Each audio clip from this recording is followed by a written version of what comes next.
This is very typical of you, Brother Ed. Like, it's just you and a bunch of, like, women. Huh. We love you. That Sure. happens. I'm sure there's some non-women on the call too, but I've never complained. never. I actually went to an acupuncturist and he told me that. He's like, you need to be around more women. I'm like, If you had only. You know why? I do. well, he said I needed more yin in my life specifically. Oh. Kim, be appropriate. We're on a call. Okay. Hi, everyone. Softens your heart. Oh, heart. Oh, yeah. That's what I was thinking. Hi, everyone. Sorry, we're having a little reunion here. Hi, Haji. Thanks for coming on the call. Hi. Sorry, I was driving, but I'll put my video on soon. Oh, yeah. Take your time. Hi, Chelsea. Hey. Chelsea. This is Kimmy. Have you met Kim? No. Okay. Hi, Kim. She lives down in Santa Cruz. You should go hang out with her. She was right by the beach. Oh, so nice. And she's awesome. Where are you, Chelsea? I'm in Berkeley. Oh, nice. Yeah, but I have friends in Santa Cruz, and I'm always trying to go down and never go. So I need to go. Come on down. I need friends.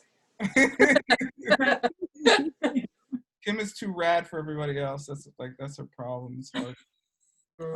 Probably. Hey, David, are you there? Yeah, I'm here. I just I can't have the video on for a few minutes. Okay, take your time. But you can start. Just checking on you, just making sure you're not excluded. Not what? Excluded. Oh, okay, thanks. Yeah, you're welcome. Okay. Yay, class 3. Thank you so much. Bethany, I couldn't return your text. The homework for today's class was to do the meditation that we did last time, which was basically grounding through the legs and root chakra and opening up through the crown mostly, and then learning to kind of fill the space that we're in. I checked in a little bit with Vic this week about it. She seemed to like it. Did anybody else have any experiences with doing what we did last week before we start this week? I forgot to do that exact technique, but I found that I was actually doing that anyway in just a different way without kind of grounding up and down, but I was doing the expansive technique, and then just, yeah, like we were talking about last week, how even things that I wasn't even aware of that I wanted have been coming. Like I would think about it, and then this morning waking up to text messages that it's coming. And I was like, oh, I was just thinking about it. I didn't even purposely put that out there. Shit. Like, so it's working regardless. Yeah, that's fine. And you can put your own flavor on these things. You know, all these different things have mechanisms. Like there's a reason for certain aspects of them. Like we chord with the earth specifically because, you know, we've incarnated on this planet, and it has very specific things to teach us and very specific ways to support us. I mean, all the basics, you know, food, water, shelter, for instance, but then really specific energies that help feed parts of our, you know, our body, you know, subtle energies, as well as like parts of our like more subtle being, you know, various aspects around even feelings of like belonging, you know. Some people have these like feelings of not belonging, but they don't really have they have like maybe a root chakra issue or some kind of disconnection from the earth, you know. And I suspect if you ask like indigenous tribe members, you know, around the world, you know, different indigenous groups or First Nation groups and on this continent, that wouldn't be much of an issue. But, you know, we live in such a transitory culture, fast moving, and being uprooted, not connected to this. Uprooted is one thing, but then not connected to the earth, like, you know, taking from the earth, but exploiting its resources in such a way as we're disconnected from a cycle of giving and receiving. And of course, that's going to reflect on our other parts of our outer life as well as our inner life. And it's going to cause all kinds of issues, you know? And so, yeah, so there's a really specific mechanism there. So that's why I teach that. And then opening up top, another issue, especially in with adults in our cultures, right? I mean, the folks on this call do not have that issue as strongly. You know, you all have your own relationships with spirit, God, you know, Buddhas, you know, whatever, you know, different realms, subtle realms, but keeping that openness through the crown is huge, you know, especially if you feel stuck in your life, stuck in your world, like, or you have any kind of like repetitive thinking patterns, you know, basically you're not in a mechanical way, in a very mechanical way, you're not open to inspiration. And a lot of these things are more mechanical than we might like to think. We may like to think, you know, as creatives, like everyone here is like very creative, that, you know, it's somehow, I don't know, imbued in us to be creative and have these wonderful ideas. And we go through stretches, you know, hopefully not long, but sometimes maybe years of not feeling that creative energy. But it's literally like we're shut down. Like you can literally, like, physically, it's a subtle physical, but it is a physical opening, you know? And through my training, I learned to like look at people and you're just like, oh, well, they're not open. Of course they feel maybe dull or bland or like uninspired, literally uninspired. Like a spirit can't like get in because they're not open, and that can be opened up. And it's a thing that's not emphasized in our culture. It's actually kind of the opposite, you know, nowadays, you know, since the, you know, Enlightenment era thinking, which in Europe, which has done incredible things for the world and culture in many ways. As crazy as the world is, we probably live in the safest world that's ever existed for humans, you know? Overall. Obviously, individual cases abiding, there's many horrible things going on, but overall, we have the most civil rights, the most, you know, it's the safest it's ever been, you know? I mean, even, I mean, you should read history a little bit. Genghis Khan killed off like 10% of the earth or something, you know, in his reigns, you know? And his successors, you know, there's a guy, Tamerlane, I think he killed off more than that. Like 20% of the, you know, Asian continent or something. Some incredible numbers, like, I don't have the numbers exact, but like you wouldn't believe, like going to a town, like they try to fight back, slaughter everyone, you know, our town now, right? And so there is atrocities and genocides that still go on in the world, but it's harder to commit genocide nowadays, you know?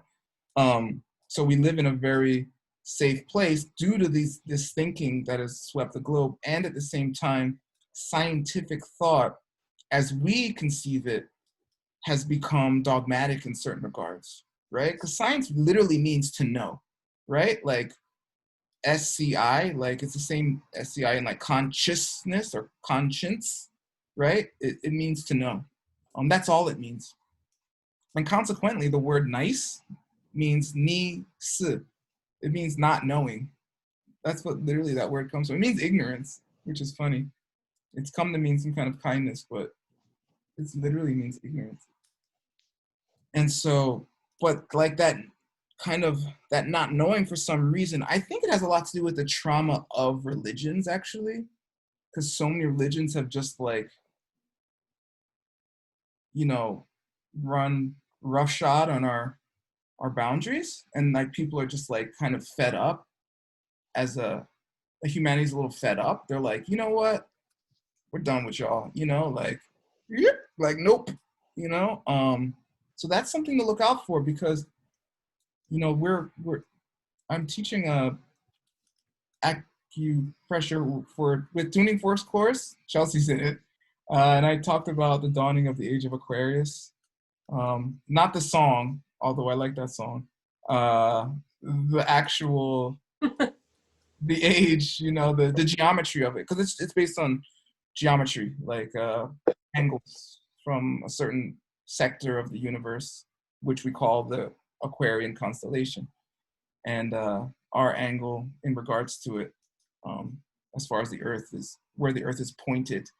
Anyway, during this type of era, due to the geometry, it's the case that it really behooves people to take their spiritual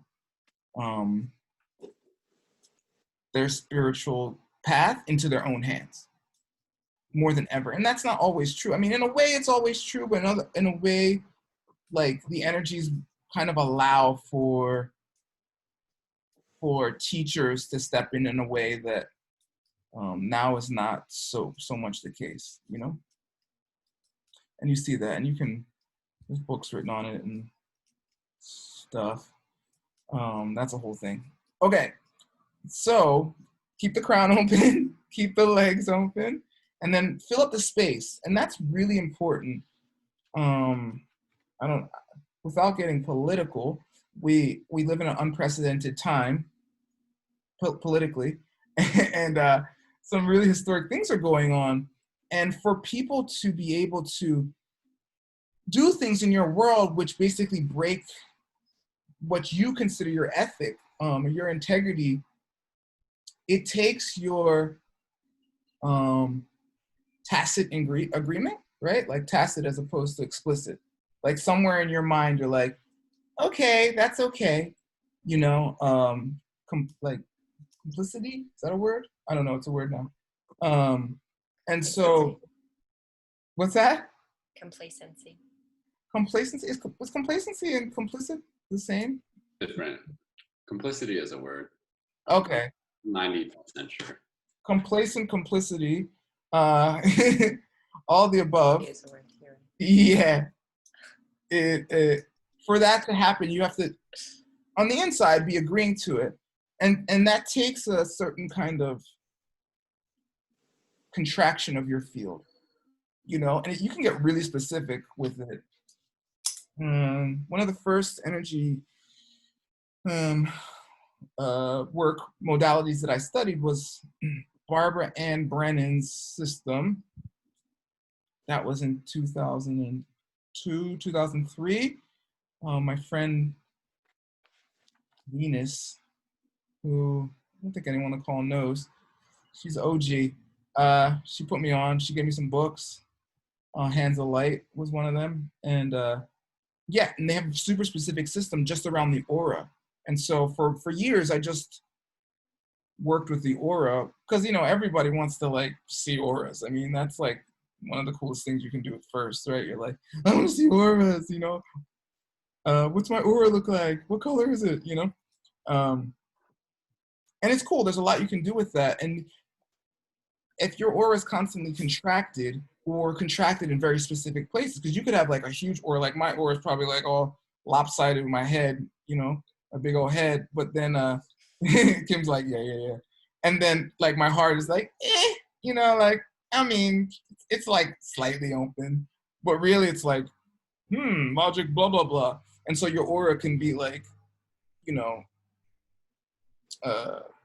it can have different contours and curves depending on, you know, your inner being. So it's a good practice to learn to literally expand, like expand your awareness, expand your capacity, expand your wherewithal, you know, and you can feel it. You can feel the shift. And some people do this naturally.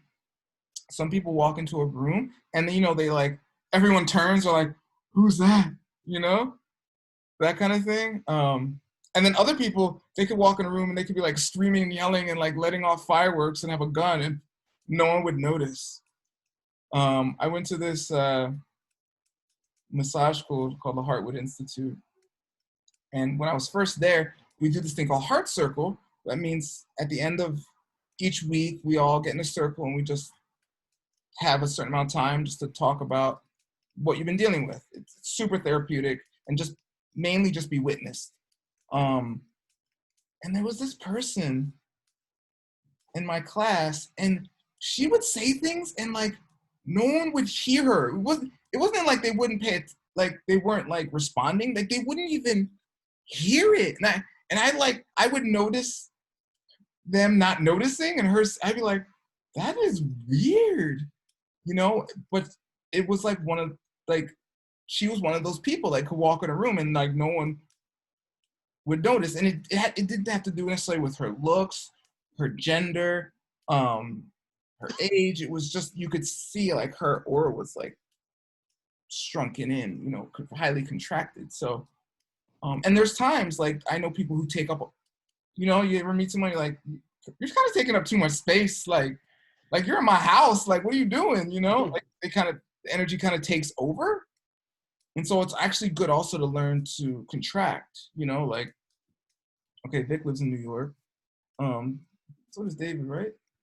You know, like, you know, New Yorkers tend to have like a smaller field than someone in like LA, for instance, right? Because if you're like Solomon, you're like on the beach, you know, you can like, there's all this space in between you. You can see the horizon way out, you know, it's open, it's sunny, it's expansive, you know, and automatically you tend to like open up, you know, you're like, you know, that's why people go to like, right, Illinois, or they'll go somewhere and it's just, they can see far, or even like Arizona, and it's just, there's a certain feeling like being able to see way off, right? Or even look at the stars or something, right? And so those things tend to lend to like a bigger aura, you know, and of course, how you grew up, where you grew up, your own personality, so on and so forth. But it's good to learn these things. So that was the homework, Bethany. And it's like kind of a base technique. It helps you, it will help you in any work, like any work you do. And if you find yourself bugging out, you know, we all have our moments. I can like 99.9% guarantee that if you're really bugging out, one of those three things is not happening. And if you add the fourth one, which is being in your body, you're definitely not in your body to some capacity if you're freaking out. Because there's a famous Buddhist, very, very famous. He said, if there's something you can do about a problem, then do it. No need getting upset. If there's nothing you can do about a problem, then don't do anything, because there's nothing you can do. Also, no need to get upset. Like, it never really makes sense. Can we have our emotions? Of course. But are the emotions a reflection of the situation? Never. 100% never. Right? Because if they were ever, that means everyone in that situation would have the same emotional reaction, which is never the case. Right? Just logic here, just talking logic. So therefore, your emotions are coming from a different reason, and it's an internal reason. I mean, that's where you experience emotions, internally. It's not, you don't experience any emotion externally. You know, you could experience what you call pain, of course, as like a peripheral nervous system kind of thing. But how you react to that is, there's a vast scope of reactions. I remember, how old was I? I'm gonna remember the exact age for Kim. I don't think I was 13. I think I was 12. And I had this friend, and I grew up super rough and tumble. I mean, we would fly off our bike. By the time I was like 5 or maybe 6, I knew how to roll on my bike, like, you know, like doing jumps and crazy stuff from age 5. Anyway, I was with a friend, and we were on bikes, and he just fell down, you know what happens, and he like scraped his arm, but like less than a flesh wound, you know? And he was like crying. I was like, what's going on right now, you know? And it just, I didn't say anything to him because he was hurt, and I didn't want to like hurt his feelings, but I was like, really? Interesting. Like, did it hurt that much? You know? And like, it was kind of one of my first cue-ins of like how little pain has to do with like what happens outside, you know? So I don't know. I'm sure you have a million examples in your own life. All right. Okay, today's class. So I have a whole procedure that I do when I do personal, either work on other people or work on myself. Let me outline the whole procedure to you, you know, just to give you a kind of idea. The other day I was going through something, and I was going through it, and usually when you go through stuff, you got to start getting sucked in, and you can't think. You're like, this is gonna go on forever. I'm gonna die like this. Nobody likes me, you know, and you start spinning out, right? But I did this thing so many times, and now I'm teaching it, right? That all of a sudden I just went like this. It went in like I did the whole procedure in like 8 seconds. It was like, check this. And I was like, I went from like, you know, having a thing to like, it was like gone. I was like, whoa. But it became a reflex. That's what I'm telling you. Like, I didn't even have to go down the whole road of drama. Not that I never do, but in that instance, I was able to I just keyed in and it was like, okay.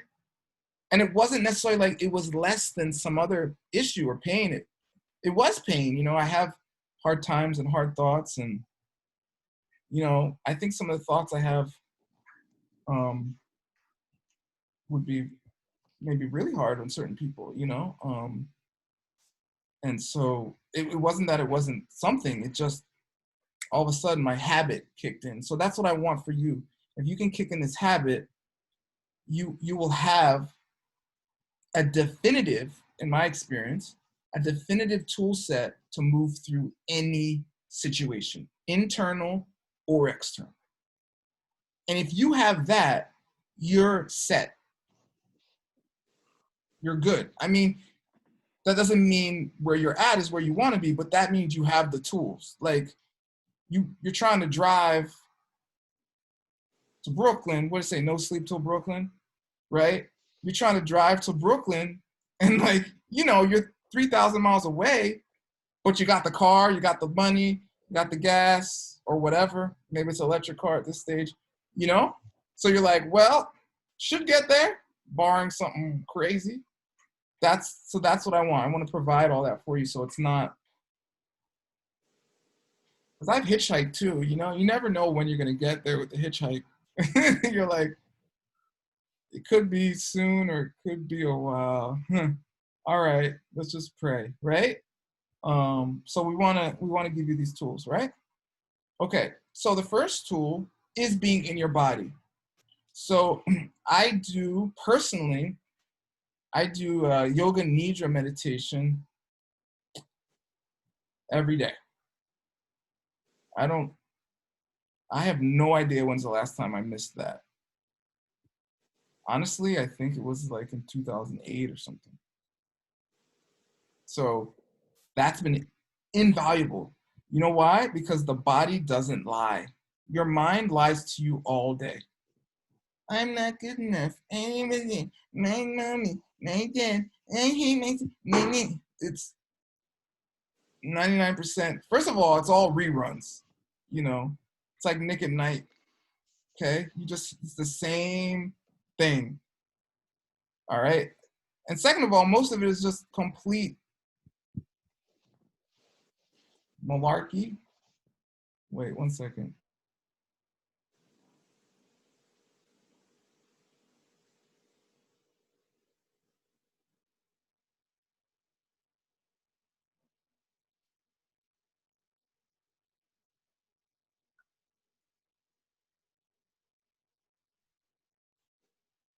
Excuse me. So yeah. Sorry, my connection's a little weird. I'm working on it. Can you hear me? My mouth's moving funny. Okay. So yeah, so get into your body. I have a procedure I do. There's different procedures. On my YouTube channel, I have a yoga nidra thing. It's like half hour. There's like, I don't know, probably 10 different ways to do yoga nidra. But the most basic way is just start at your feet, go up your body, you know, until you reach your shoulders, and then start your hands, go up your body till you reach your shoulders, and then go to your neck and head, and you're in your body. And when you do it, sense what's going on, you know? I go on these side trips when I do it. But maybe you need to be more, do it in a more rigorous fashion when you first start. Okay? All right. Okay, then do the rooting. So connecting to your legs.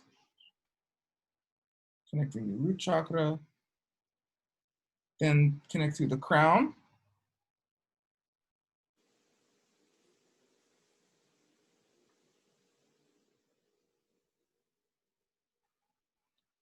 And I have some alternate things I do here, but really, whatever space you're in, and if you're outside, like on the beach or in the forest, just kind of occupy like a kind of bubble. I would say at least 6 feet away from your body. Wake up, Kimmy. I know, I'm tired. You can lay down. Do some yoga nidra. Yes, just more yoga, less nidra. Nidra means to sleep or dream in Sanskrit. Okay, let me see. Okay, so sometimes I'll connect into my heart too. For some of us, that can be dangerous or difficult, just because there's so much there and it's so sensitive.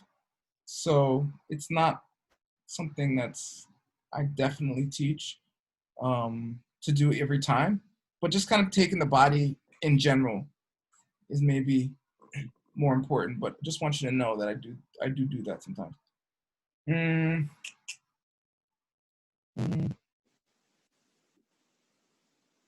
Okay, and so now I'll just go over the steps, explain everything just so you have them.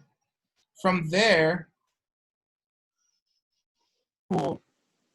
The order can change, but I'll check on chords. And we'll do some chord work today. So chords are things that connect you, and one other thing. And that's chords. So I'll check on chords. I'll do specific work on chords. Okay, and then I will do contract work. And that's a whole class, but I talked about it a little bit. Yeah.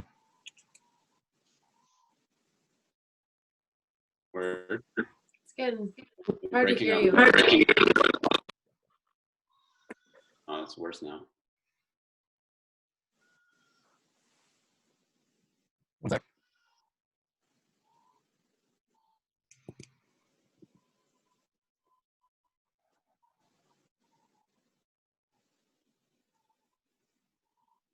Is it better when I stop the video? Yeah. Yes. Yes. You know, you can do, I don't know if you want to much, but you can call in on your phone and have the audio come through your phone, and then you can have the video be your network. That way it's not taking up as much network. Right. We're streaming something in the house too, so someone else has to be on the network. So I think that's part of the issue.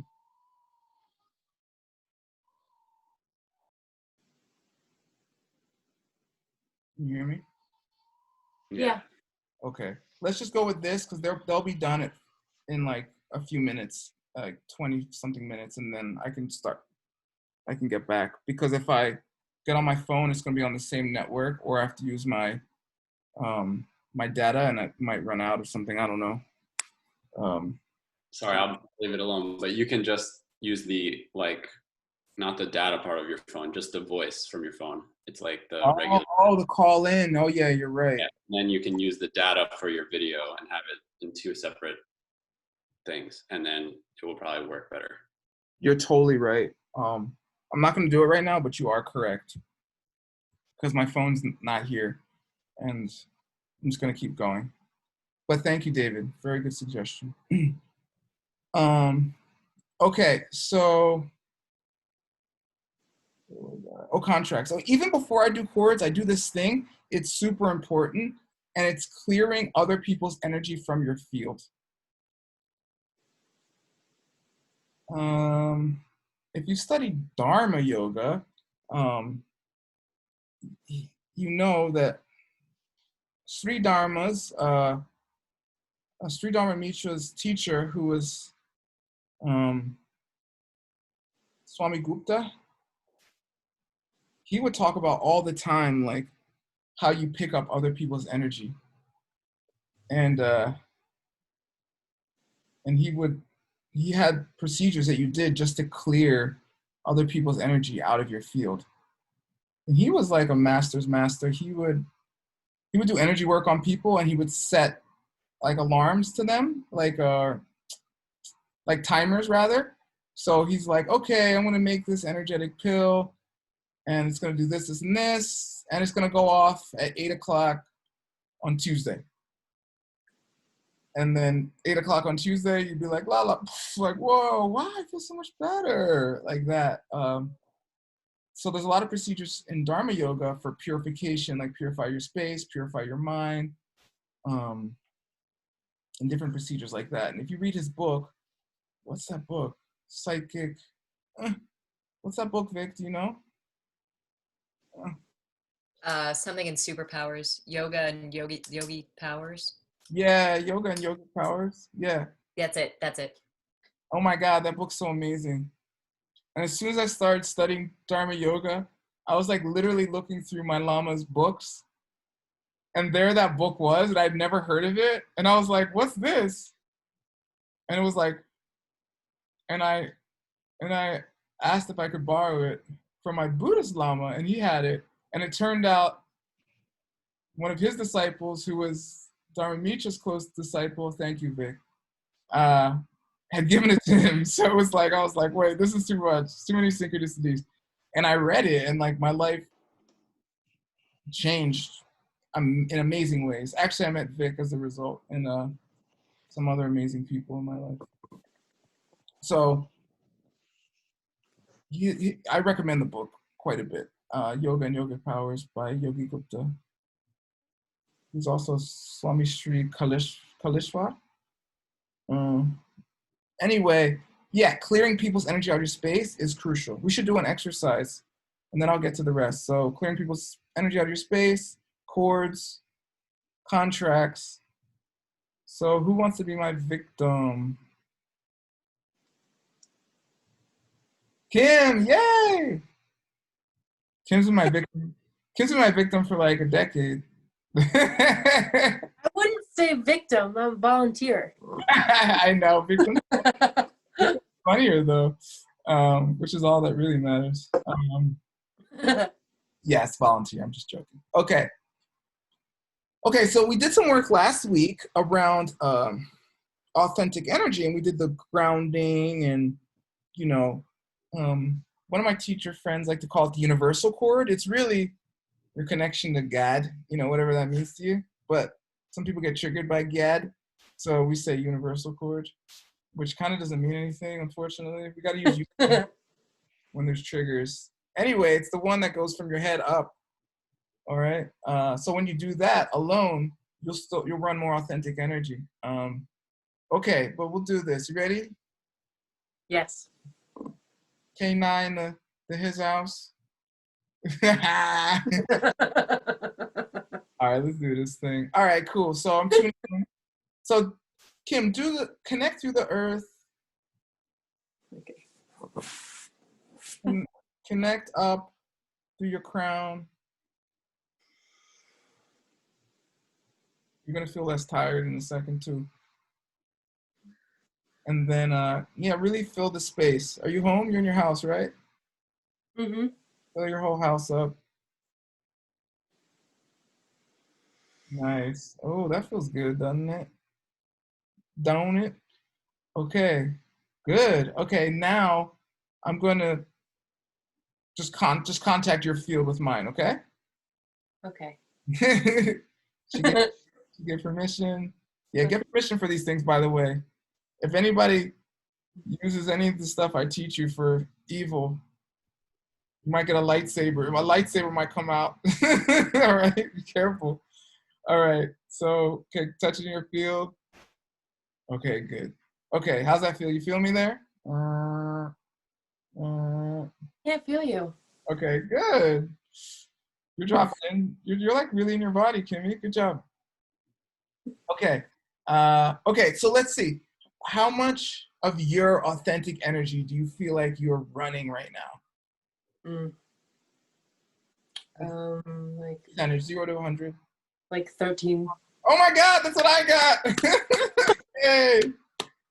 Kim's in her body. Okay, good. I got 13 too. All right, perfect. I mean, perfectly tuned in, not perfectly good. All right. I know. I got you. Yeah. Okay, Kim, you're perfect. Okay, so now all we're gonna do, watch this. I'm gonna make it super specific. Mhm. We're just gonna clear your last lover's energy from your field, okay? You ready for that? Yeah. Okay. I mean, it's not yours. It shouldn't be all up in the. Okay, so clearing. Okay. Now how much of your authentic energy are you running? I think 26. Really? I got much higher than that. Um, Really? yeah. Let me see. Let me see your filter. Your filter is Well, I can feel somebody else in there that we didn't clear. well, that's a whole other thing. Okay. Okay, that was just for fun. Let's clear anyone that's not yours out of your field. Okay? Yes. Okay. Clearing that.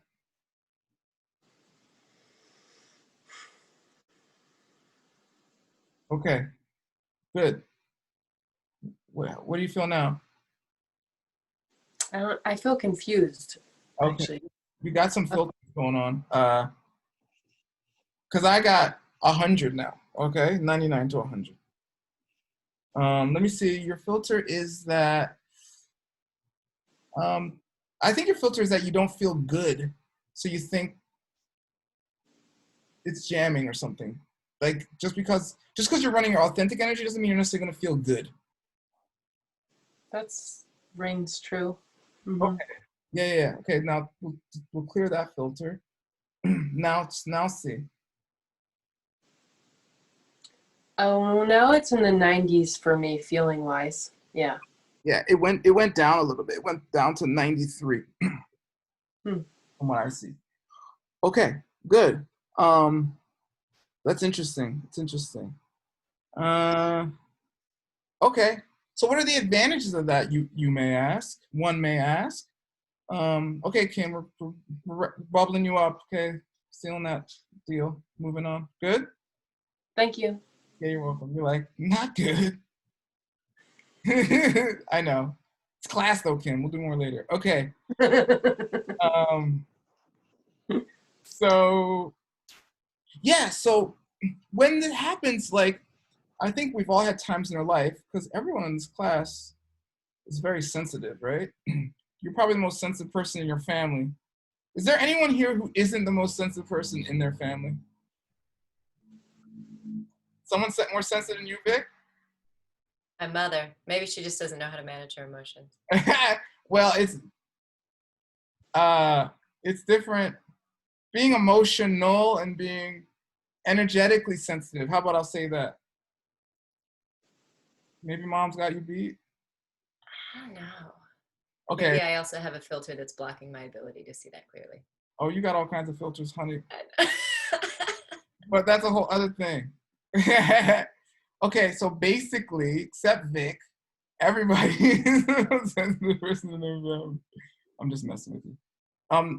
So we're all sensitive here. So what happens is, and we're all empaths, so we tend to, and we're loving people. So we tend to pick up on people's energy and try to basically take it from them, rescue them from it.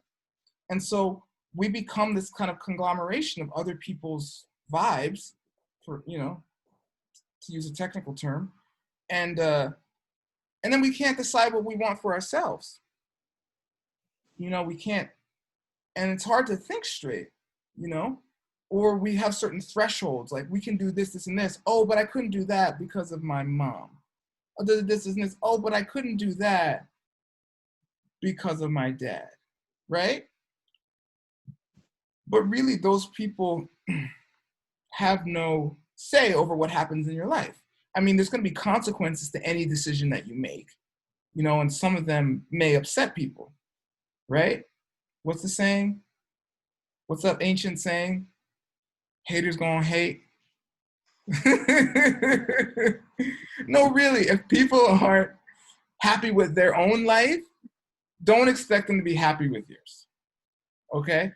So it is the case that clearing other people's energy will help you be clear on your authentic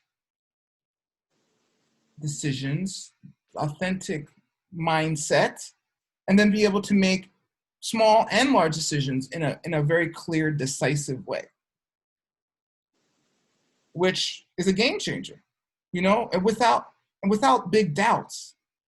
You know, you can say this is not the end all decision, and at the same time be like, well, nah, this is the thing, this is the next thing for me, you know?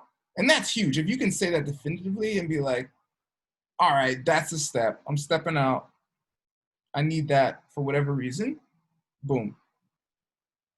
And then you roll with it and you see. And it's not that doing things in integrity makes it so you don't experience any issues. It is the case that you don't experience all the issues that have to do with not being in integrity when you do something, which is quite a few. And I've talked to some of you about this, and I'm sure you're aware because you're empaths and you're sensitive and you're caring people. So you've tried to do it the other way. Well, maybe it will help them if I, okay, ... What's the road to hell is paved with good intentions, you know? And then it becomes all this drama, and you know, you're like, that red flag feeling, okay? I want you to be able to tune into that and listen to that and be like, and, you know, start walking. I've literally, okay, I used to just kind of like roam the world, as some of you know. But you don't know how much I just literally would roam sometimes, to the point where like, I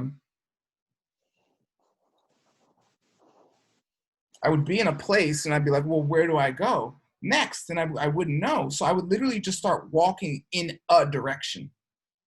And then my intuition would just stop me and be like, no, turn, like, it would feel like a wall or some kind of, I reached a barrier, but it's basically that red flag feeling. You know, when you meet someone, you know, you go out to the club, you're like, I want to meet people, we'll go to the club, you start dancing, you know, and that creepy dude comes up to you and you're like, like you know, that's like, right? Or, you know, okay, I'm Jamaican. All right, I want you to know something. Jamaican. Jamaica, it's a lot of good qualities. It's a wonderful place with wonderful people. And there's a lot of crooks on that island, okay? There just is, all right? I'm just from my side, right? I also grew up in New York and Philly, so I've been around a lot of crooks. And you develop this sense, you're like,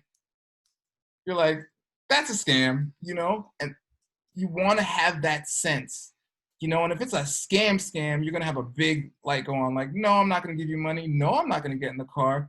No, you can't have my number. No, I will not put my email on this list. You know? No, I'd rather not give you my name. No, I'm not going to stop walking. Because good scam artists know a lot of these techniques intuitively. They know how to court people. They know how to envelop people in their energy so they get confused, right? And Can I David? say something about that? Because I live in New York. I'm from New York. And I noticed when I do this exercise that we were doing for the homework, that, like the crazy people get really upset at me. Yeah. Like on the train, like people can feel that I'm not letting them into my space. Yeah. And they get like really upset about it. And they'll sometimes like spaz out on me. Yeah. Thank you, David. Yeah, it's true. I was on the train in New York. When was that? I think last time I was in the city, sometime 2019, I forget. If I think about it, I remember, but I think it was June. It was June last year, pretty sure. And yeah, some dude was wilding on the train, like, and it was weird because I sat on the train like relatively close to him, but like kind of like arm's distance. And he looked at me, I looked at him, and he just nodded his head like we cool, you know? And then as soon as we did that, he just started wilding on like threatening people. He had like a bottle, and he was like, I'll break this, you know? And I was like, and people were like bugging out a little bit. And like the next stop came, and a bunch of people got off, and you know it wasn't their stop. They just like dipped. You're like, uh-huh. So I just chilled. And then my stop came. So I was like, okay, I'll step off. But then all of a sudden, he came off with me. And I was like, wait. And I was vibing him. And I was like, wait, that wasn't his stop. And then he started wilding on the platform, you know? And then like everyone was like tense. Like, does he have a gun? Kind of like, is this a like kind of like shooter situation? And so I got martial arts training. I got really close to him. I was right beside him. So like, if anything, I was there, you know? And so I got right beside him. I was sitting beside him. He's wilding, and I'm just like, okay. Breathe, word. Okay, here we go. Is he, you know, or is something gonna happen? Is something gonna happen? Anyway, and just so you know, I started doing energy work on him because this is public space. There was like kids, and people could get hurt. So I did a couple things, and nothing. And I was like, okay. And then my train came, so I was like, okay, I'm out. And I got on my train, and then he followed me. I was like, oh, okay. And I realized, I'm like, he needs my help. I was like, he knows on some level that I can help him. Because as soon as I showed up, he started to show his issue. And I was like, okay, I get it. So we got on the train, and I started to do some other stuff, and it was just like deflecting. And then I was like, all right, F it. I'm gonna pull out some guns here. And I did. And he because he was freaking out again on that train, and I was just like, okay, I'm doing it. I hit him with some crazy. And then he was just like, he just was like oh yeah, you can't see me, hold on. He was like, nothing. Just stop talking, just done. And I was like, oh yeah, that was it, you know? And I got off at my stop, and he was just like quiet, just like, mm-hmm. So just word to the wise, if you start developing these powers, you know, there's tons of people who need your help. I mean, you could say about 7.5 billion of them, okay? Like, you'll reach a point where you can at least help everyone to some degree. Can you liberate them and bring them to total enlightenment, or, you know, help turn them into an immortal or something? Maybe not. But can you take them a step? Probably, you know? Really. And that's all it's really required, you know? I've had a great policy for years, which has led me to what I consider 100% success rate in my practice. 100%. Everyone who comes to me, if they're open, right, to do what I have to say. If you do what I say, you will get better to some degree. I'm not saying cured. Because if I'm qualified, I help them right there. If I'm not, I refer them to someone who is. In either case, they will get better, right? And so you have to have that wherewithal. But I kid you not, after this course, you'll be able to help everyone to some degree, okay? And clearing people's energy out of space is like David's talking about, like the quote, crazy people. You know, a lot of them are possessed, you know? They're filled with all these energies. And the reason for that possession, I mean, you can always say karma, that's a deeper reason. But in this life, they were traumatized, right? I have a friend teacher who worked with like convicted domestic violence offenders, you know, which is super hard work. I think there's a pretty low rate of rehabilitation within that, you know, community. And but he's good. He's like the best. He's incredible at it. And yeah, it's like 100% those guys have been like horribly abused. Like it's like 100%.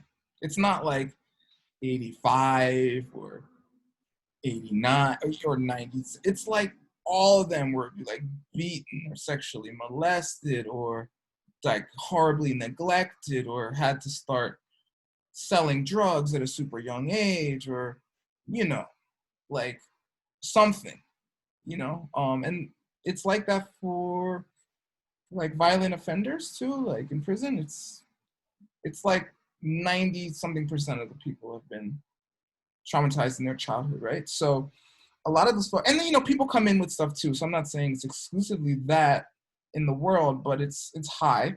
And so when you have those issues, you exit your body and other energies are allowed to come into your body. And that's a mechanism. Nature abhors a vacuum. So if you have issues going on, if you don't feel happy, like, I don't know, I would say about 90% happy, because 10% is a good growth space, right? You don't feel about 90% happy in your life, you have other people's, I would say, and then with 95% surety that you have other people's energy in your space that you need to clear. And so you can take that as a rule of thumb where, like, as soon as you start getting upset, you're just like, wait, well, let me clear other people's energy. And then you're like, wait, all of a sudden, even if you still have the problem, you're not emotional about it and it's quite manageable. And even if you have a feeling like grief or anger, it's an authentic kind of, if you have loss and you have grief, okay. I think it takes almost every feeling, if it's not hindered by like a mental thing or added to by a pre-existing emotions, it takes about 90 seconds to feel almost any feeling. Like 90 seconds of, I mean, think about a good cry. If you like really just cry it out, it's not really more than a minute. I've done it. I've held back too for weeks, and all of a sudden I'm like, oh, what? That was it? Like months of like resistance for like 1 minute of like bawling like a small child. So really, if it's an ongoing thing, you have someone else's energy in your space. And that's the thing. If it's someone else's energy, you can't process it because it's not yours. Mm-hmm. You can't process it. It's like trying to sell someone else's stuff. They're going to be mad. They're going to be like, where's my stuff? I sold it. I took the money. First of all, it wasn't yours. Second of all, give me that money. Like, right?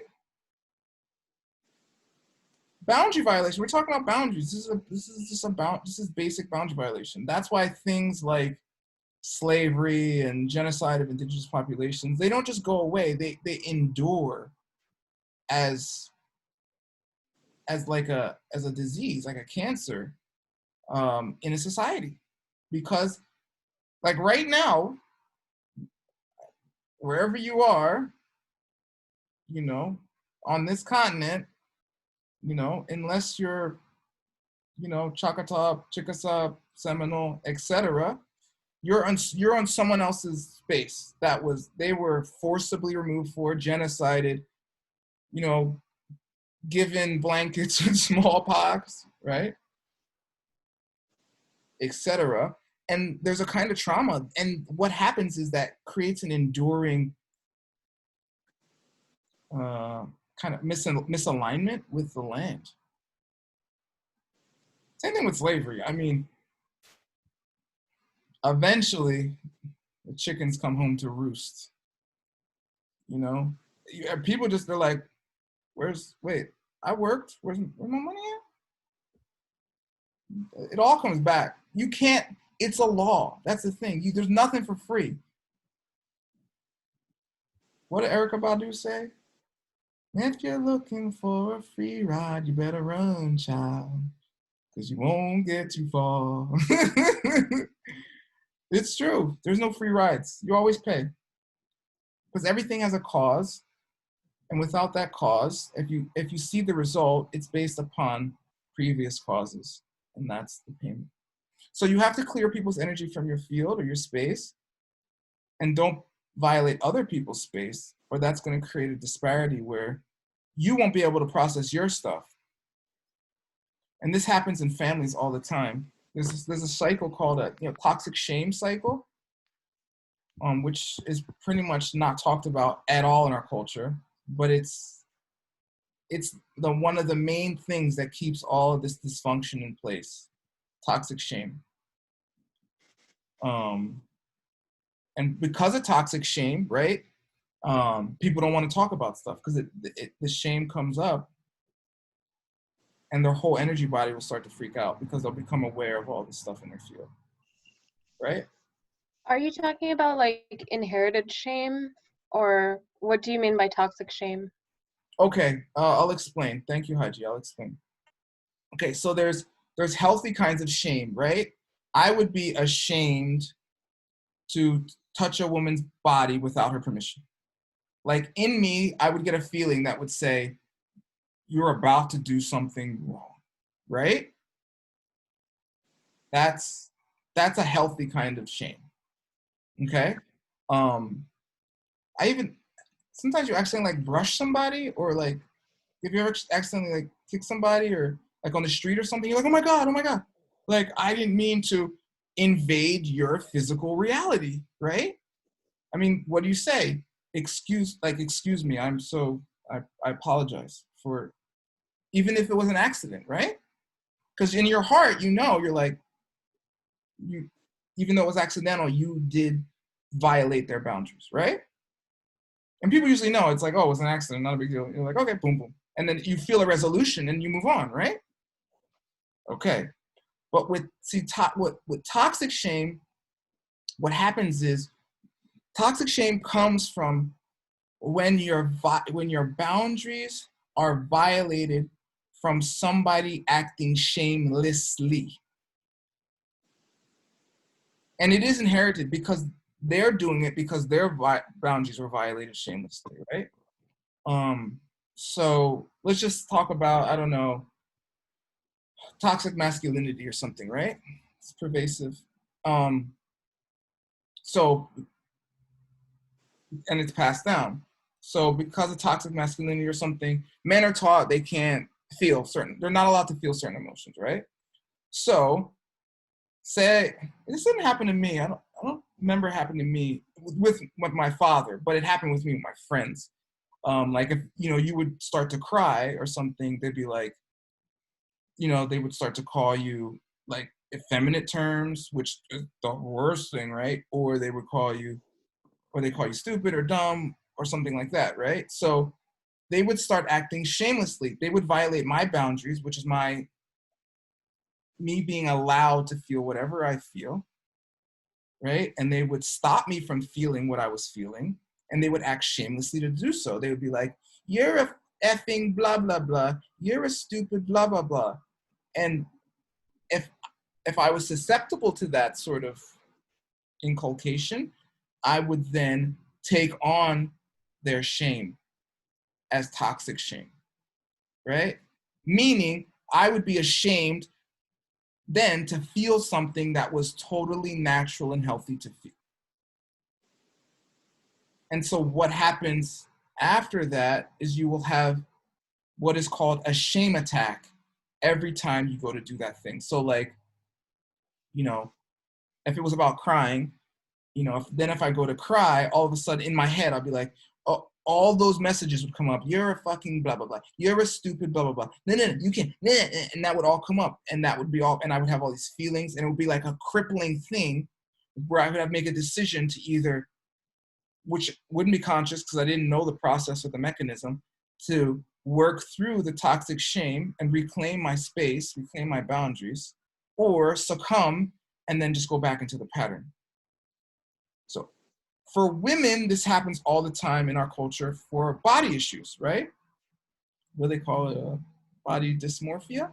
So they try to have a positive feeling about their body, and they don't fit, this is the messed up thing about body dysmorphia, okay? So there's all these women who don't have a body type trying to get a body type, thinking that's the body type because someone violated their boundaries of their own personal body, saying then they have to have that body type, right?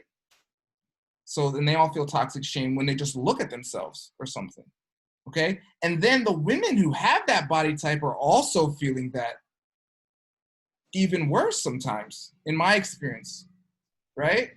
And so, you know, that, and then that becomes the power behind, you know, eating disorders and all kinds of other issues, right? So yeah, so that's toxic shame. And you know you have it if you go to feel some kind of positive emotion, like, oh, I want to look at myself naked in the mirror. And like, if you start to have some kind of breakdown, that means in your system is toxic shame from a boundary violation from someone acting shamelessly. Really, anyone that's ever told you you're not, because you're perfectly unique, right? Everyone's unique. So there really is no demarcator for a particular person's, I gotta put this really specifically, a particular person's way of being, you know? All our way of beings are equal in the sense of they're completely unique, right? And so in that, we all have the same, but in general, we all have the same needs around respect for who we are and respecting other people's basic needs. That not just food, clothing, shelter, right? Happiness, spirituality, the right to have their own opinions and feelings and everything. And anytime you violate those, this is the most basic rule of relating. Anytime you violate those, you are violating someone's sacred space, their boundaries. And that creates a certain kind of trauma. And then, but if you do it without regard, because you can do it on accident, you know, I could just be like going off and be like, yeah, the whole world is coming for me. And someone's like, no, it's not, it's God. And like, I'm like, oh, sorry, I didn't, you know, I'm not saying you're not allowed to think that, just my opinion, right? So that's, you can do an accident, but if I start, I mean, has anyone ever preached to you, right? And you're like, oh my God, like, I want to die, you know, or just run away, right? I haven't been in Jamaica in a minute, but I went a little while back, actually a long while back. And one of my friends there from when I was a kid, because I lived there when I was a kid, Michael, really great guy. When we were kids, we just play and just climb trees and just tons of fun, right? And when I went back, he'd become like a Christian, like converted, which Jamaica has the most churches per capita of any country in the world, Christian churches. So I'm like, yeah, Christian, Jamaica, whatever, I don't care. But then he started preaching at me, like proselytizing, you know this word? And I was just like, I want to get out of here. But I didn't know of any way, I didn't want to offend him, you know? So I was like kind of transfixed. And then I kind of just had to avoid him, right? So that kind of thing. It's a violation of your internal boundary, your internal boundary. Haji says, I like when the people preaching come door to door. Me too. I had my parents lived in this neighborhood and the Jehovah's Witnesses would come. And I'd be like, okay, come in. Because I know the Bible, okay. And we'd start talking about the Bible. And I'd be like, well, what about that? And they'd be like, ooh, they're like, yeah, you're right. Okay, we'll come back. And like, my dad said they would come knocking, be like, where's your son? We want to talk to him. He's nice. Because I would just engage them. I'm like, oh, you want to talk the Bible? Okay, you better know your stuff.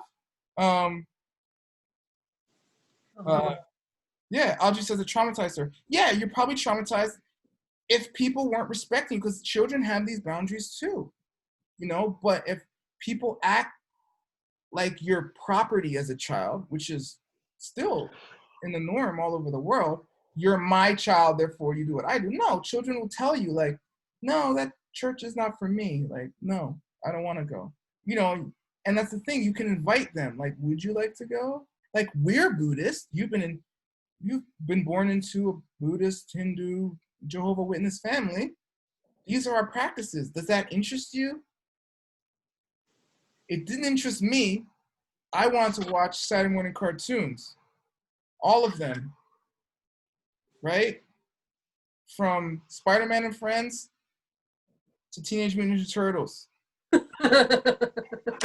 was a block. It was like 6 to like 11:30 or 12, you know?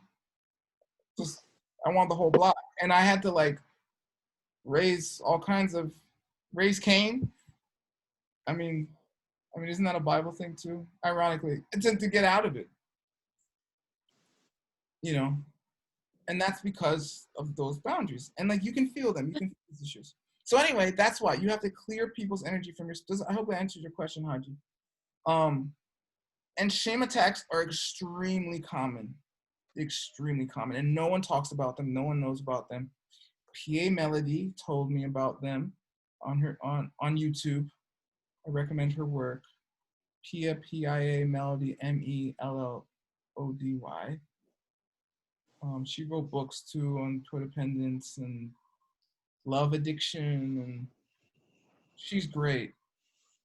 I recommend her stuff highly, highly, highly. I just watched it over and over until I was like, okay, I get it. Not that I was cured of it, but I got the concept. Chelsea laughs, she knows. Okay. So it's super important. And it's part of our developmental process. I mean, as children, we basically, we try things on, right? We're like, okay, daddy does that. I'm gonna do what daddy does, you know? And like, you know, and then you hit an age, you're like, nah, it's not for me. Or some people jump into it. Oh, mommy does that. Oh, okay, let me try that. And like, yeah. But, you know, from like adolescence on, right, when you're starting to form your own personal boundaries, you can start making conscious decisions about the beliefs that you hold, right? Well, you should. And anyone that stops you from that, distance yourself from them, especially if you're in a healing process where you're wanting to cure yourself of these issues. Because if you don't, it will be very hard to get out of it, because these things work like hypnosis. It's a trance state where you have the same thoughts over and over again and you habitually do them, whether you want to do them or not. That's the definition of a trance. And under threat, right? Under threat of, what do they say? Under threat of law, right? Don't they say that? Bethany, isn't that some saying within the law? Under threat of persecution, under threat of, anyway, there's some saying like that. But anyway, you know about duress, right? You know about contractual law a little bit, Bethany? Yes. What happens if you sign a contract under duress? It invalidates the contract. Exactly. Free will reigns.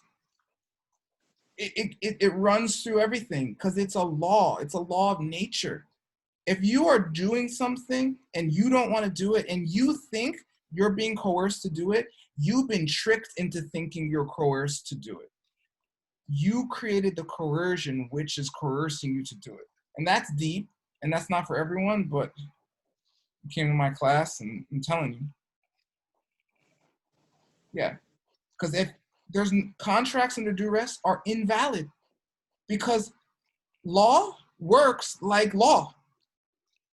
The reason law is set up the way it is, guilty, not guilty, you have to sign confession, you have to say you did it, all that stuff. That's because that's how the mind works. That's how reality functions. If you don't do those steps, it's considered invalid. And people know that. It's considered unjust, right? And everyone knows it. They're just like, well, that's unjust. I mean, you can do it, but you're breaking this natural law, right? Yeah.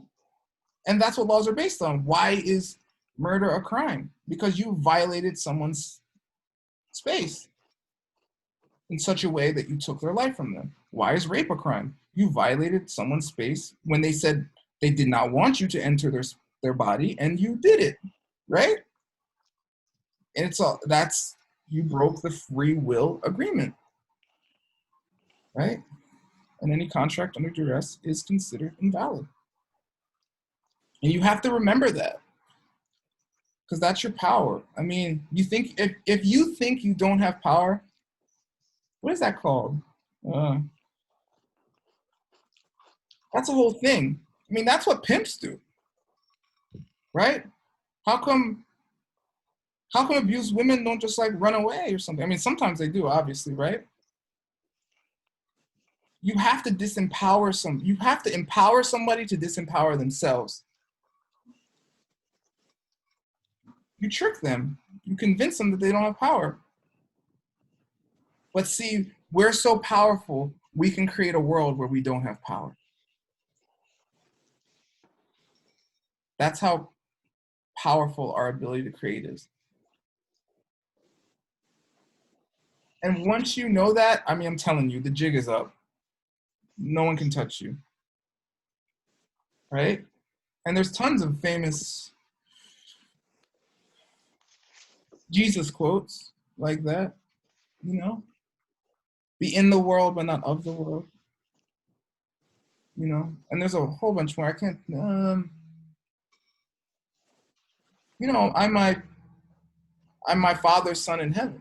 The whole thing is like that. Just like, you have no sway over me, right? Give on to Caesar what is Caesar's, and give on to God what is God's, right? That's a whole thing. Okay. So don't let anyone disempower you. And ever. If they do, even a little bit, you're like, okay. You can automatically be like, boop. And it's called, what do they call it? They call it the inner no. You don't have to yell or scream. Just in your head, you're like, nope. And you can tell. You can look in someone's eyes, you know. I mean, you know what a mark is. What's a mark? Bethany, what's a mark? Bethany's from Roxborough. Roxbury. Roxbury? Roxbury.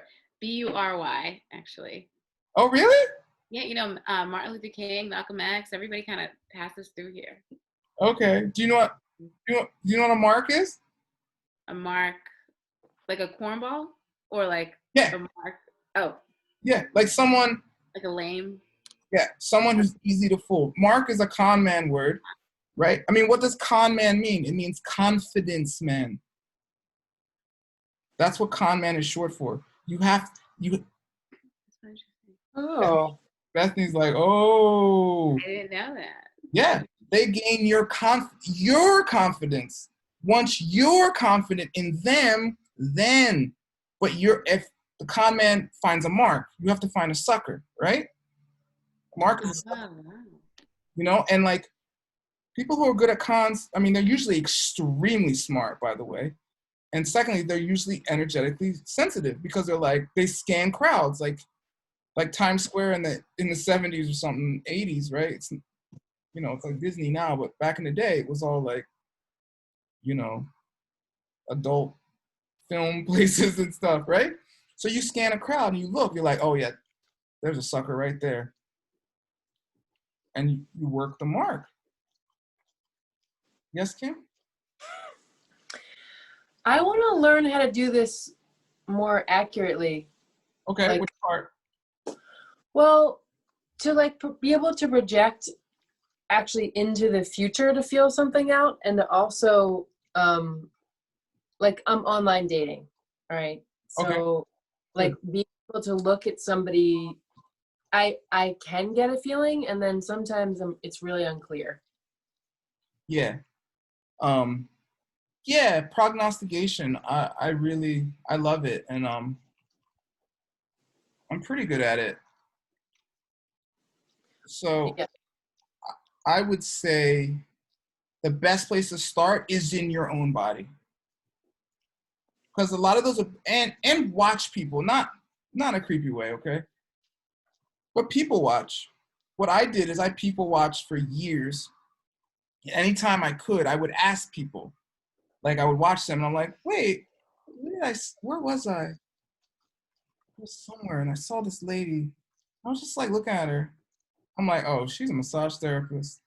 And somehow it was like a public place. And I was like, can I ask you a question? She's like, what? I was like, are you a massage therapist? She's like, oh my God, no, I'm a physical therapist. I'm like, yeah. Okay. She's like, how did you know? You know, but it was like how she held her body and everything. I was like, so when you can find people to confirm, because you'll have thoughts and sometimes they'll be wrong, but find people you confirm with. I mean, this class, we're going to play some games together and stuff. That's a good place. But just feel it out. I mean, Kim, for you have way more ability than you realize because of those thoughts in your head that say you don't. So even if you don't have like an exact, like articulated verbal thing in your head, just trust the overall sense you get. You know, and that's plenty, right? And then later, it's like a painting. You know, like a painting. Oh, You know, painting, right? a little bit. You know, you got the outline, and then you fill in the strokes, right? Yeah, in the beginning, your general feeling will be the outline, and it's enough. And then later, you start to color it in, and then later, it's like vivid detail. You know, you're like, oh, you did this. Oh, in your last relationship. Oh, you're that kind of, you know, and it'll be like TMI. So first thing is getting in your body. Second thing, grounding. Third thing, up. Fourth thing, occupying whatever space you're in. Next thing is clearing energy out of your space. Can you say that again? One more time. Yes. Being in your body. Yeah. Dropping into your Oh body. my God, Eden is hot. What? You go.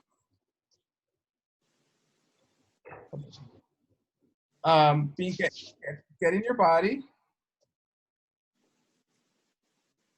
Rooting. Rooting through the legs and feet and the root chakra. Opening up your crown.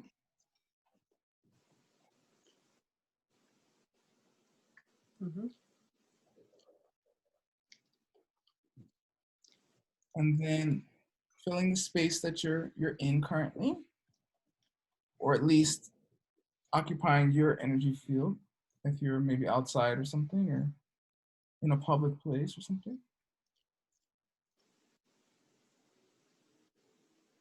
And then from there, then you can start clearing energies out that don't belong because you can be aware of them.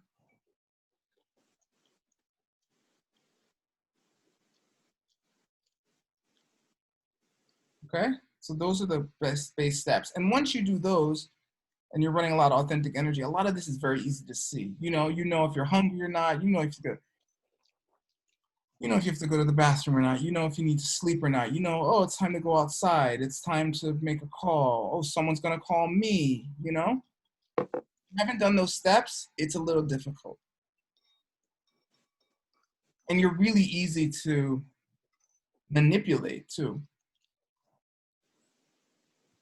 And like a good con person knows these things on some level, and they'll try to, okay, like one of the main elements of a con, right, will be to create some kind of urgency. right? Oh my God. Oh, I was on the train actually with this girl I was dating. Actually, it was the train from Penn Station to Trenton. What do you call it? The Northeast Corridor. And like tons of people take this train like every day. So we're on the train, and we're in the city. We're in Penn Station, like waiting. And this lady comes on the train. She's like, "Oh my God, can someone help me, please? Me and my son Josh, we're in so much trouble. I just need some money, please." And you're like, "Oh, of course, And we're like, reaching into like our wallets. And there's this guy across from us. He's like, "Yeah, Josh hasn't been doing well for days." And we're like, "Wait, what?" Every day. She comes on the and we're like, "What?" And he's like, "Yeah." And he's like, I never met Josh. Josh is never here. Oh man, we almost got clowned, right? And so we don't give her money. She walks by. I think some people give her some money. And we actually start talking to him. He's an amazing guy, actually. But it's that sense of urgency, like, oh my God. But as soon as you have that, oh my God, that shock. And PSYOPs, you guys know what PSYOPs are? They're cute. CIA, KGB, psychological operations, okay? Like there's a huge PSYOPs campaign right now in the United States with the election, okay? The Russians have infiltrated social media to create some kind of disequilibrium in our country. That's how you do it. If you're in the CIA, if you're a spy or something, you learn how to destabilize nations, right? But the principles are all the same if you want to destabilize a person, right? So you create some kind of urgency or some kind of event. They call it the psychological moment, okay? So my teacher's teacher, my Qigong teacher, taught him all kinds of black magic and sorcery and how to start riots. Not to do it, okay? Not at all. He never did it. He doesn't do it. Or I don't know if he never did, but he's not supposed to do it. But he taught these things so he would know when these things were happening to him from someone else, which is very important, right? Again, Jamaica is this place where people get hustled all the time. But it's amazing because everyone on that island's a hustler. Why? Not that they all do the hustles, but they all know the hustles. Because if you don't know the hustles, you're going to get hustled. Right? So that's how PSYOPs works. That's how con man works. They create some kind of urgency. But energetically, what happens? This closes and your root comes up. You're like, oh, right? All of a sudden, you're not having inspired, clear thoughts from the divine. You're just like, oh, you need money? Oh, your son's been kidnapped? You need 10 G's now? Okay, where do I Western Union the money?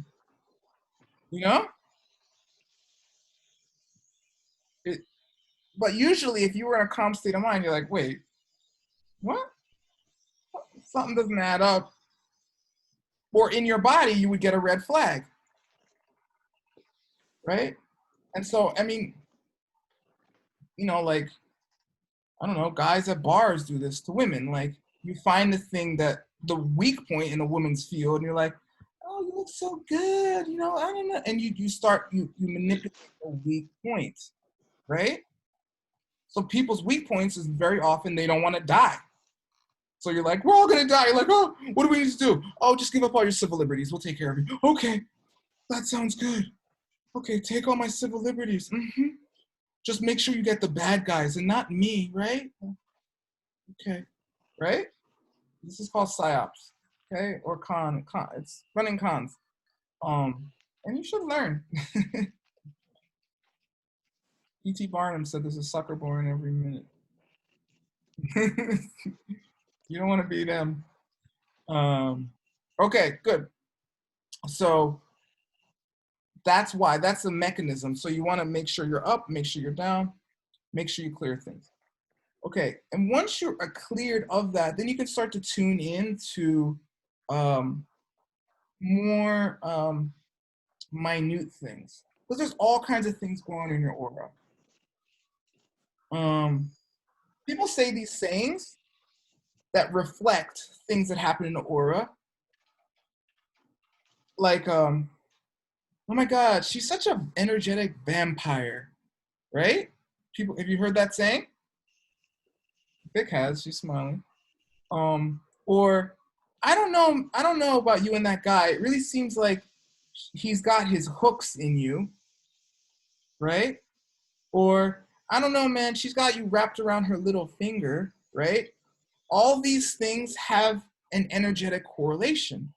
So if you can tune into the energy, and this stuff can be maybe more subtle than you've tuned into before, but eventually you'll get there, or to some degree you'll be able to interact with these energies, and you can feel it. You can see hooks, like that's literally how they manifest, or you can see cords like wrapped around you or connecting into you. And if it's if it's like some kind of like love connection, it'll be in the front. But if it's something more subversive, they'll be connecting to your back, and you'll be like, wait, what the? Huh? And like I've been doing this cord work since 2005. And it's weird. If you could disconnect some cord or clear it or whatever, then they'll call you all of a sudden. They'll be like, hey, what's up? What's wrong? You're like, nothing's wrong. Actually, I feel better than I have in a while. Because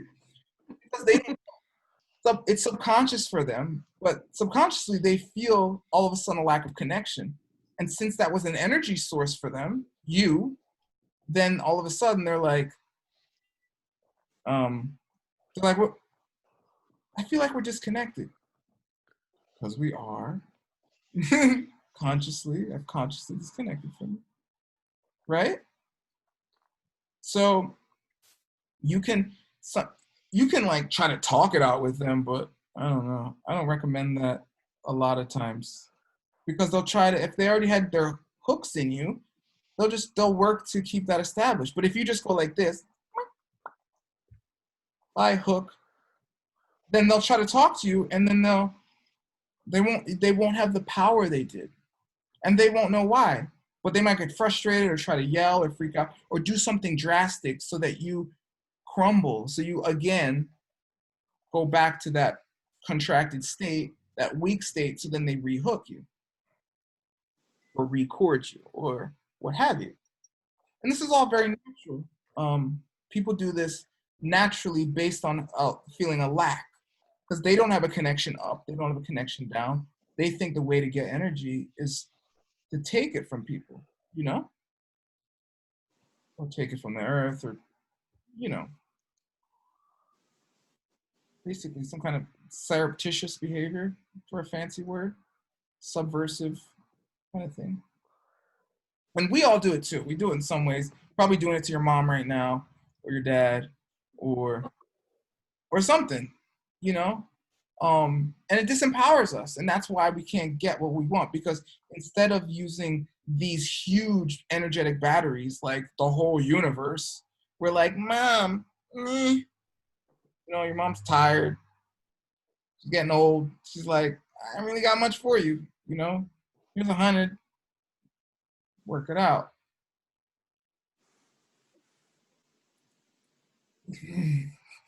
Really though, there's not much other people can do for you if you're really disempowered. But if you're empowered, nothing can stand in your way, like literally. Like, the only limit is your imagination. I was listening to an Elon Musk talk today, and he said that. He's like, the only limit's your imagination. But if you imagine that you have a limit, that's a limit based on your imagination, right? Okay, so you may not be able to feel all the chords right away. And there's different ways to deal with chords, and there's compassionate ways to deal with chords. I've had points in my life where I'm like, gone. You just like rip them out. You're like, later. And I've had points in my life where I've had literally hundreds, if not thousands of points. I was like, I remember I realized, when was that? That was July 2017. And I was like, wait, let me clear some of these chords. I'm like, how many are there? It was like, or it was just like, it just looked like a mass of light because you could barely differentiate between them. And I was like, okay, clear all of them. And it was like, and I was like, my power is coming back. And those chords came from a misconception in my Buddhist practice, which happens. But after I cleared them, I became more able to make clear decisions for myself. Yes, Kimmy? So sometimes I don't believe that I have the power to clear the chords. Yeah. And I need help. Yeah. With Yeah. that. Of course. And like, you should have help. You should have some energy worker or, medicine person or. But I don't want to have that. I want to be able to believe and trust that I can clear my own chords. I want that for you too, Kim. You're extremely close to it. Trust me, you wouldn't be in this class if you weren't extremely close. I would say you're more than extremely close. I'd say you could do it right now. You ready? Yeah. Tune in. Okay, tune into your body. Good. Tune into the space you're in. Just fill the space. Okay, open up. Good. Nice. Now open through your legs and feet. Good. And your root chakra. Good. Keep your spine energized, your whole spine, from your belly center all the way to your third eye. Nice. Okay. Look at you. You're like, I'm back, baby. All right. Okay, now. Okay, tell me one place in your body you feel a chord. My heart. That's where I felt it. Boom. Okay. Okay, we won't even talk about who. This is there. Okay. So now we're just going to, I'll be there as a Bystander? loving bystander, loving supporting bystander. And you're just going to, with your mind, gently remove that cord from your body. Okay. Okay. It's removed, right? It's floating there. I don't, is it? You felt it? I didn't feel it yet. Still, but just we're gonna remove it and we're gonna connect it. We're gonna see a huge, beautiful pillar of rainbow light that can give infinite energy, and we're gonna connect it to that. We're gonna say, okay, bye. Connect it to that. Okay, boom. You feel the cord gone? I still feel a residue of anxiety from the cord. Yeah. I was about to say, there's a shadow of the cord. Like if I pressed on your skin or something, there'd be a little imprint. Even though after my finger left your skin, that's what's there still. But it's okay. And the basic procedure is like that. I mean, you'll start to tune into your mind's eye or just like a general sensation feeling. More people in my experience, will feel it than see it. But eventually, if you feel it enough, you'll see it. Okay, so I'm stepping out of the field.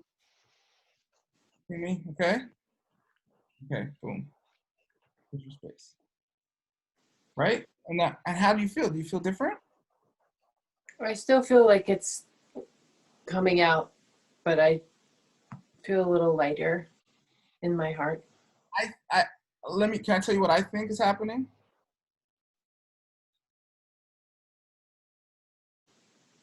Oh, you froze up. Yeah, froze. Can I tell you I think what's happening? I think you feel anxiety about having removed the cord. Yeah, I think you're right. Because you don't feel like you're allowed to remove the cords. Mm-hmm. I'm gonna take my video off again. you don't feel like you're allowed to remove the cord. So you're like, oh my God, what's going to happen? Right? Right. Yeah. So that's a little different. You do have the power to remove them, but you're scared of the consequences of removing them.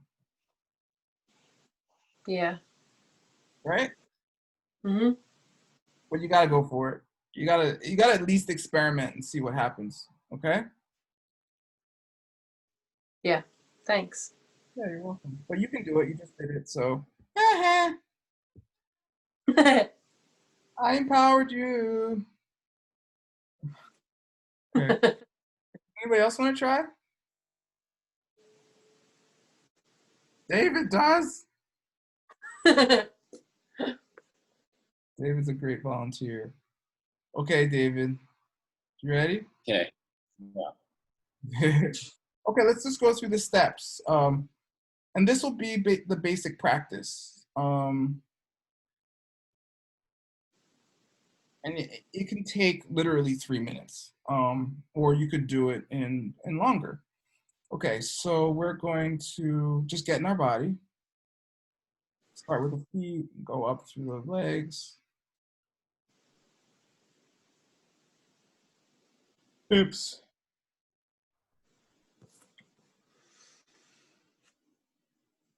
All the back. Then through the front of the torso, lower abdomen, upper abdomen, the chest. And then through the hands and wrists, forearm, elbows, arms, shoulders.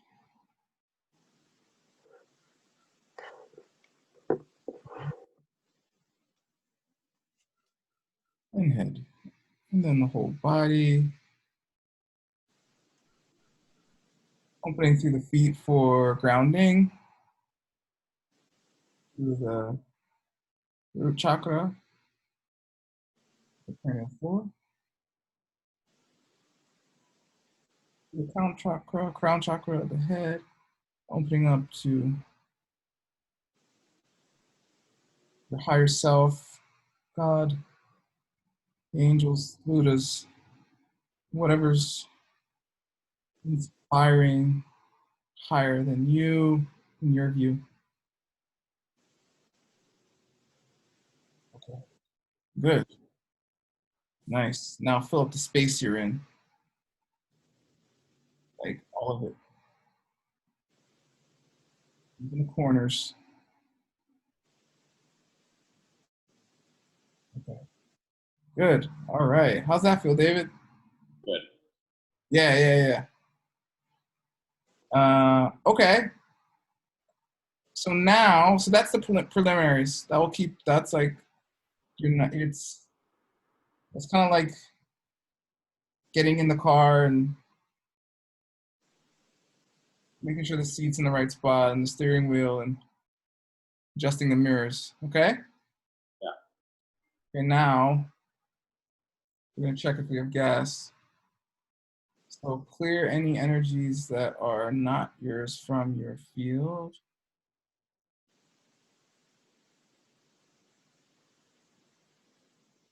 Nice. Keep going. There's more. More. Good. I'm gonna help a little bit, all right? Yeah.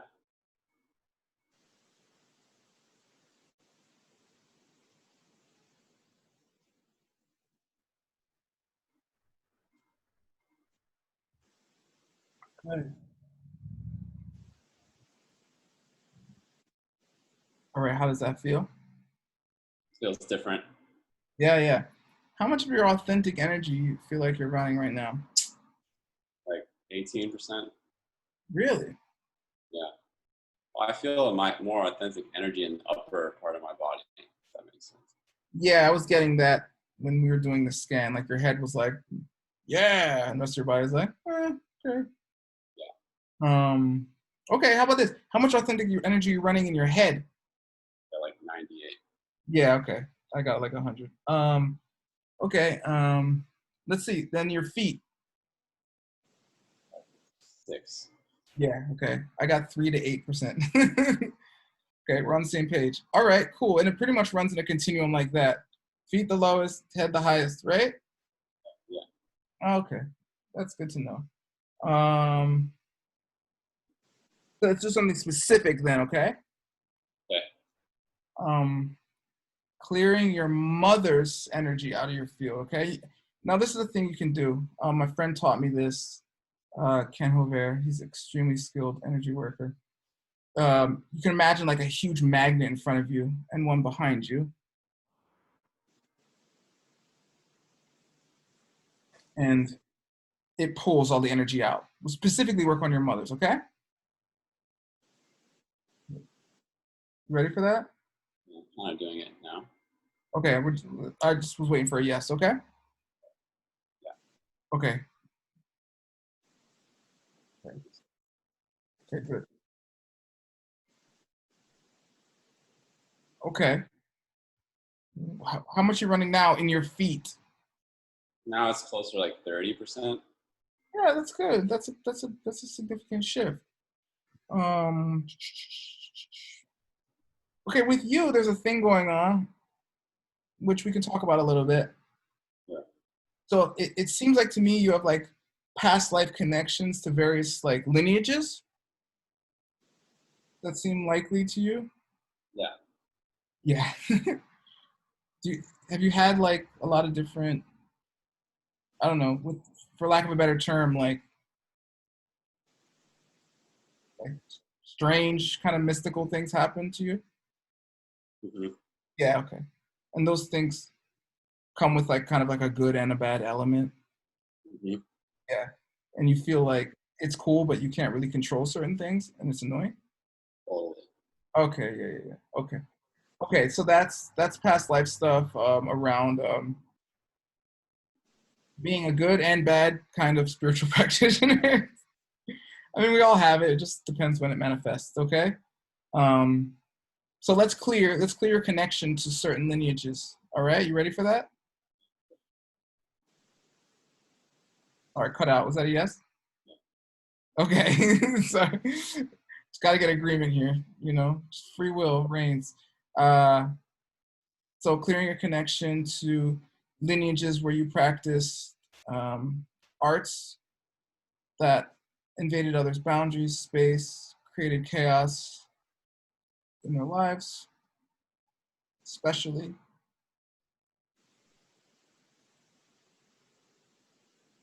Okay.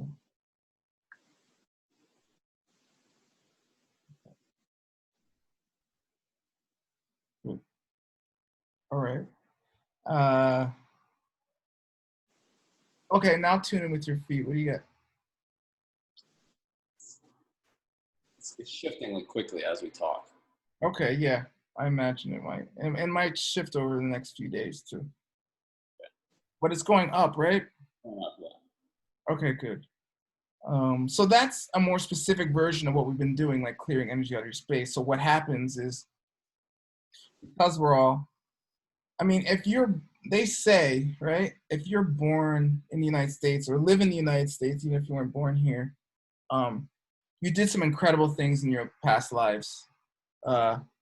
Meaning the idea is only good can create good, right? Like only mango seeds can make mango trees, right? Or mango branches from mango trees. And so in that sense, you did all these incredible things. And, and if you're interested in this stuff, you were a yogi, you were a sorcerer, you were the king's magician or something like that, It's the kind of thing I know I did, it's like, what do you want, king, for good and bad. So with that in mind, we have all these old lineages where we learn these things. And in some of those cases, we take vows. We're like, for the rest of my lifetimes, I'll be connected to this, blah, blah, blah. And there's all kinds of different blah, blah, blahs, The shades are ranged from, usually they range them from dark magic, black magic, or whatever. to white magic, light magic, or something like that, and everything in between, gray magic. So we all have it in our field, okay? And we all have powers. I mean, if you hadn't noticed already, all the amazing things that come in your life when you just think of them. I actually thought to myself like 2 days ago, I'm like, maybe 3 days ago, I was like, when do you do debit card? My debit card's gonna run out soon. We need a debit card. I was thinking about it for a little bit, and I was like, it expires next February. Fine. The next day, I don't know how, somebody got a hold of my debit card number and charged like a minute, like $2. And so like, was this you? I was like, no. They're like, okay, we're gonna cancel it. And I was like, good, because they could use it for some more. And so now I got a new debit card coming.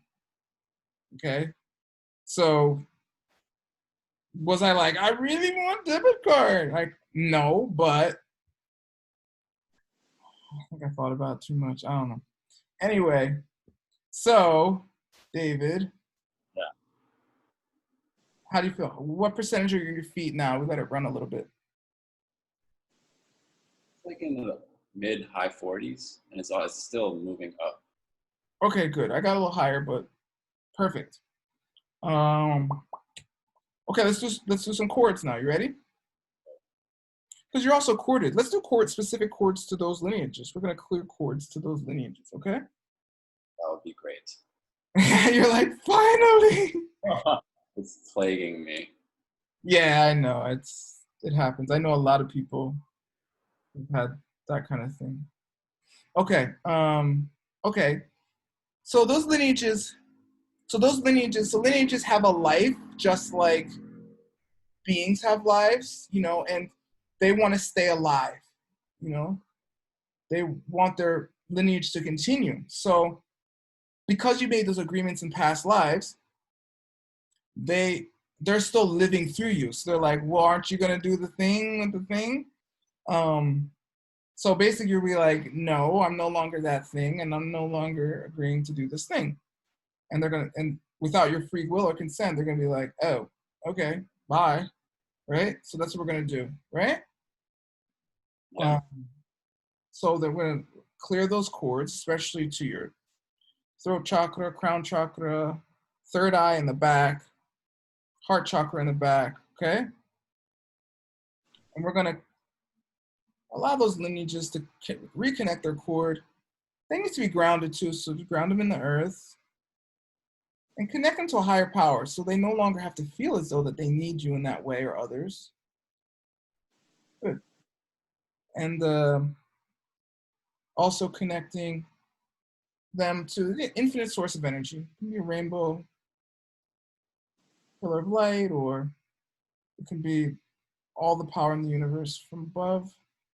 Okay, good. Okay, we're gonna do another step because you need it specifically. You ready? Yeah. So imagine like a beautiful golden ball in front of you. And in it, now recall all of your power, especially from those lineages. And throughout your life, any time you've given away your power, especially using your your magical abilities, your innate abilities, any agreements that you've made that allow you to be in a position where you feel like you have to use those abilities in a way that feels out of integrity, immediately get canceled, and the energy returns to the ball, all of it, and in that ball it gets updated, clarified, purified, strengthened, and now all that energy then gets reabsorbed through your feet. Excuse me. Hi.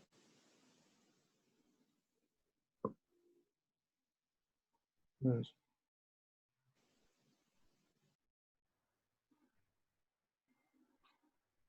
Nice. Okay. Now creating that space around you, pulling my energy back.